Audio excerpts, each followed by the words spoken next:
The country froze. Phones lit up, televisions blared, and social media exploded with a single headline. Pierre Poilievre demands recount, questions legitimacy of federal election. In a moment, the nation was thrown into political chaos. But behind the headlines, beyond the noise, was a story of conviction, betrayal, and one man's relentless pursuit of truth, even if it meant tearing open old wounds. It all began in the quiet moments after the election results rolled in. The Liberal Party had claimed a narrow and controversial victory by just 312 votes in a critical swing riding in Ontario that tilted the entire national balance. The airwaves declared a win, but for Pierre Poilievre, something didn't sit right. Not just a hunch, not just politics, but a gnawing feeling deep in his gut. He had seen the passion in people's eyes at town halls, heard the anger in their voices as they spoke of affordability, freedom, and a government that seemed deaf to their pain. He had promised them honesty, accountability. Now, as whispers of voting irregularities began to bubble beneath the surface, broken machines, mismatched tallies, ballot boxes mysteriously misplaced, Pierre faced a choice: concede gracefully, or stand up and demand what many were too afraid to ask for. He stood up. The backlash was instant. Liberal leaders took to every platform, accusing him of undermining democracy, calling him dangerous, desperate, divisive. "This is America-style politics," one minister declared, shaking with rage on a live broadcast. "Pierre Poilievre is attacking the very fabric of Canada's peaceful political traditions."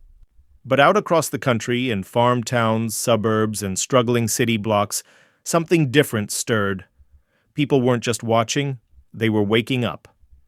A young mother in Calgary, exhausted from juggling 2 jobs and rising grocery bills, whispered to her neighbor, "At least he's fighting for something." A retired schoolteacher in Nova Scotia, who had never voted Conservative in her life, called her son and said, "Maybe he's not the villain they say he is."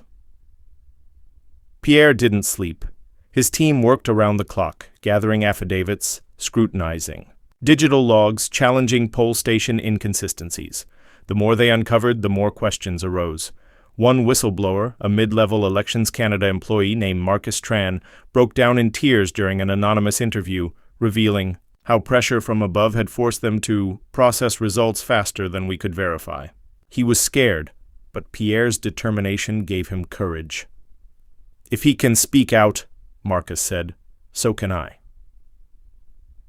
The Liberals, once confident, began to crack.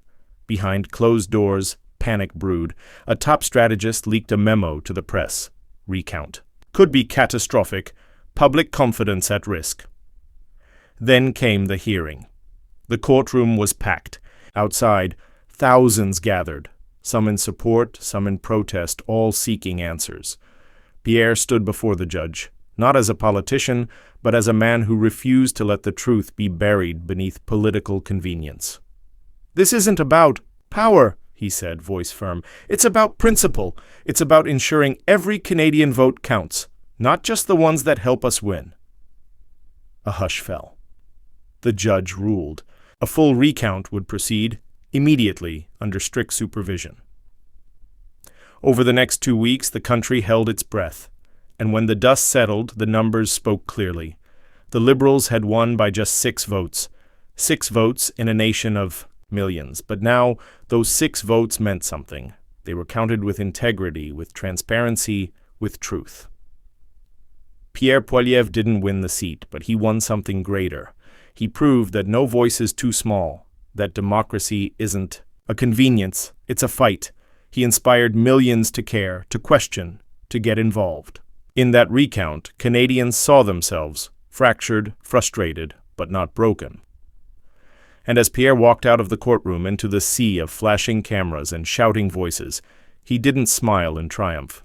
He simply said, "We don't back down when it's hard. We rise up because it matters."